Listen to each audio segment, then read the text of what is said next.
béton qui démarré. On a rappelé encore une fois pour tout le monde que tout qui était là, c'est malaxé dans la machine. Et bien, mettre qui était mandé, mettre qui prend, ça vient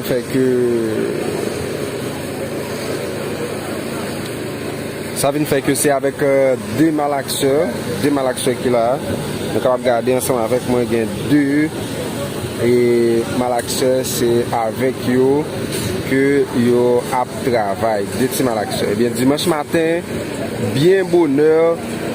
Béton ça lui-même qui est déjà commencé côté nous malaxeur déjà plein et malaxeur qui devant nous là malaxeur ça que nous avons regardé là c'est un malaxeur qui a été arrangé mais malaxeur ça qui est dans position ça il déjà OK côté il commencé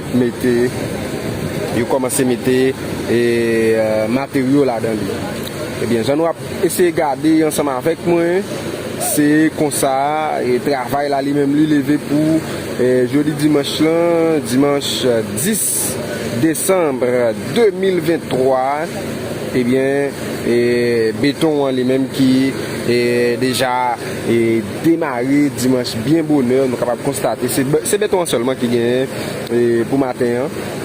Après béton, moi passé pas bien bon selon moi après béton parce que nous pas vraiment gagner l'autre activité qui gagne nous pas vraiment gagner l'autre activité sur chantier et j'ai ça qu'on gagne et monsieur qui a travaillé dans gabionneur yo qu'on a travaillé dans gabionnage là et bien pour aujourd'hui nous pas vraiment remarquer yo nous pas vraiment remarquer présence qui là et bien j'en ai regardé ensemble avec moi c'est comme ça travail là lui-même li démarrer pour jeudi dimanche là côté béton OK côté béton déjà et a coulé et pour dimanche matin c'est là j'en ai regardé ensemble avec moi et bien c'est comme ça travail là lui-même lié OK c'est comme ça que travail là lui-même lié pour et matin c'est comme ça travail là lui-même levé.